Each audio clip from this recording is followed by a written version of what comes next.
Good evening and welcome to News Channel 8. I'm Jerome Aegean, and here's some of the top stories we have for you tonight. The Department of Tourism brings Virgin Islands culture to the Big Apple. Senator Chucky Hansen to the rescue. And why are local authors being ignored in our public schools? These stories and more are up next on News Channel 8.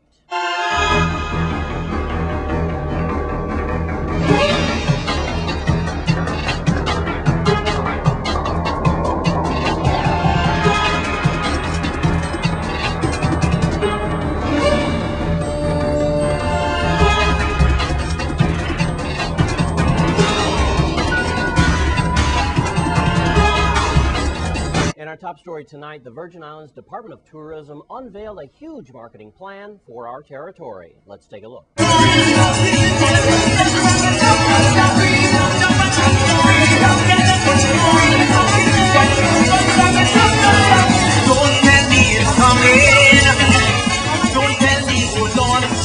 Extremely important area for the Virgin Islands. We get 100,000 visitors a year from this area.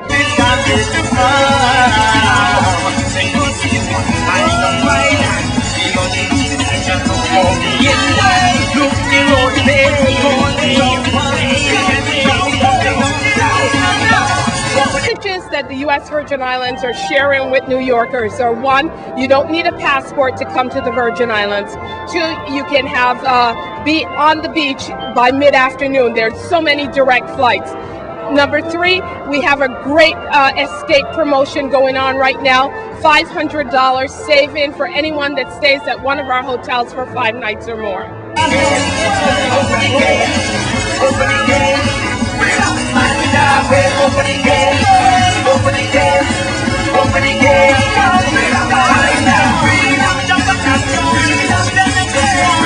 The event is so important from a St. Croix perspective is because we need to get the word out about St. Croix, the territory's hidden gem.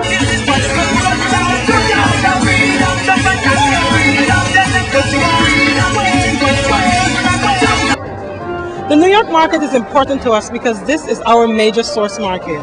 This is where most of my business comes from at the resort at Frenchman's Reef.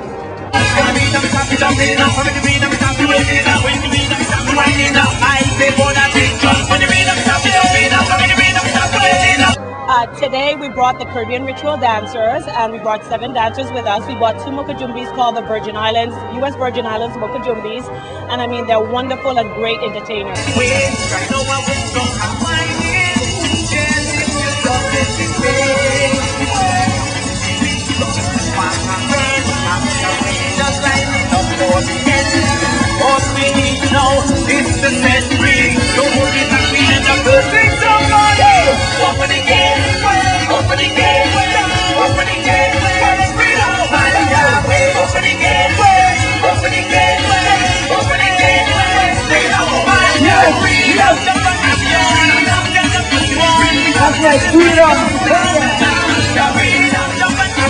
We have been encouraging people that the Virgin Islands is the best place to be right now with all the snow that we have been under since December. We want to get away ourselves.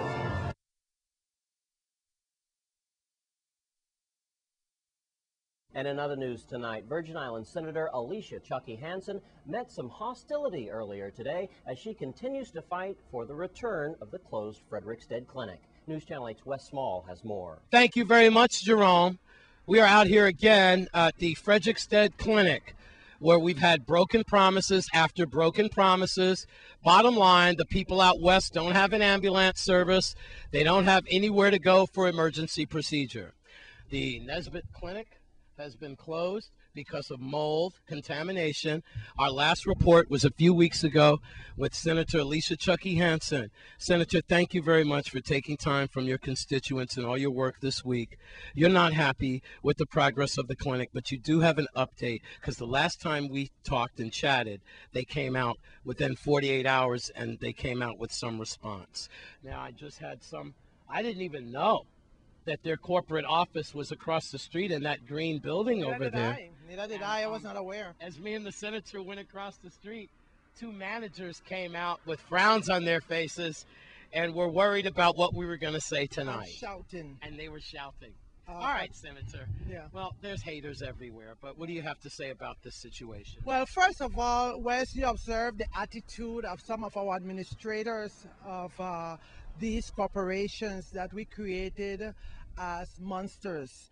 I have a responsibility as an elected official not to ignore this Frederick State Clinic, the Ingeborg Nesbitt Clinic, but I worked so hard to make sure it came about again after Hurricane Hugo. And so for the past 3 years, it has been closed again, this time because of the mold issue. I took a position 2 weeks ago about the seriousness of having this clinic closed and how important it is to our community and our economy. And instead, when I submitted, thanks to Channel 8, this report, I got an immediate reaction about 2 or 3 days later, indicating that the clinic will be open on October the 1st. Right. And a series of contractors who may have done work at this clinic. I, however, decided, because I know how things operate, I made contact with the chairman of the Committee on Health, the Honorable Senator Sproul, and indicated to him that he needs to join me in attempting to resolve this issue, because this clinic has to be open. It's not under my jurisdiction, but I am a St. Croix senator, and I have people that I must represent in this western part of the island. Okay, and we do have some Frederiksted residents. This young lady here was talking about an incident that happened a little while ago. Some time ago. Thank you, ma'am. Hello, good morning. My name is Betty Innes. I work at Ellaville.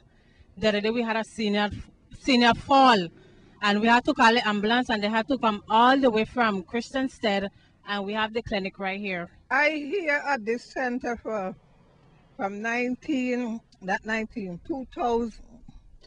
Okay. 95. I am there working with the seniors. All right. See? And you'd like to see this clinic back Yes, open? yeah. Okay, Jerome. I'm Wes Small in front of the clinic in Frederiksted for News Channel 8. And we want to thank Senator Hansen for that interview tonight. Well, one organization on St. Croix wants to make sure that no one goes hungry these days. Let's take a look. Good afternoon, ladies and gentlemen. I'm Vince Sutherland from Paradise Lodge number 170. Just here to assist my brother's table in serving meals to the homeless, to show that we are trying to make a difference in the community to help those who are less fortunate. And have here quite a number of the brothers here with me that are from Paradise Lodge that are also assisting in the serving. Yeah, here is Rose. We have with us. She's one of the head cook and the supervisor from my brother's table in Frederiksted. She prepares all of these wonderful meals to make sure these less fortunate are properly nourished. My Brother's Table is an organization that is needed, and we will be asking people to continue to support My Brother's Table. And as long as the brothers are from Paradise Lodge are able, we are going to be continuing to support them as much as we do. And also tonight, we should all be proud to learn about the outstanding people of color, especially since it's Black History Month. But then why are some of our local Black authors being excluded from the school curriculum? News Channel 8's Wes Small investigates. Thank you very much, Jerome. This local author is no stranger. I've had him on about 2 or 3 times already, and I keep this in my library.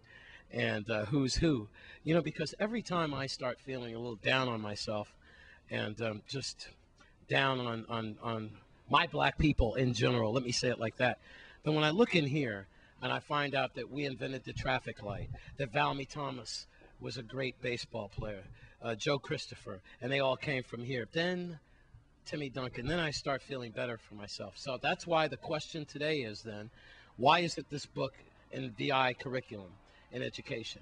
Eugene Carbonell is not alone. There's a few local authors like himself where I feel material like this is a win-win situation and should be in our curriculum center. Now, you had an appointment with the Lieutenant Governor a little while ago, and I guess that got postponed. You'll tell us why, because he had to go to the Man Up conference. But also, we also understand that you were at Claudio Marco earlier this morning, and how was the response as you told the students that, hey, this is you here. We all have something to be tapped. Yes. Welcome. Thank you. Well, this morning at Claudio Marco, the principal bought one as well. counselor bought one, and the students was elated. They went crazy because we spoke about Henry Rawson, Haywood. We spoke about Melvin Evans. We spoke about Ennis. We spoke about Duncan. I mean, there's quite a few people we spoke about from the Virgin Islands that have done great things first. And most of them, I'm going to tell you right now, didn't know. You know, we had a show of hands there, and most of the students didn't know the names of these people. But, you know, so I got down there and I gave them a curriculum with names and information, what they can, you know, how they can get to it and learn about the Virgin Islands, who have done great things in the world. I find it interesting, and don't take this the wrong way, you educators out there, but Thomas Jefferson, George Washington, that was fine. But a lot of they had slaves, and a lot of times when you talk about our ancestors, you're not talking about our ancestors, you're talking about European ancestors.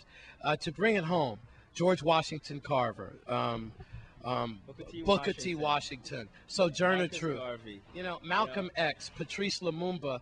These are things that you'll find in here, but a lot of these are not in the curriculum center. They love to teach you about Malcolm and passiveness. Crispus Attucks, the first to give his life during the Revolutionary War.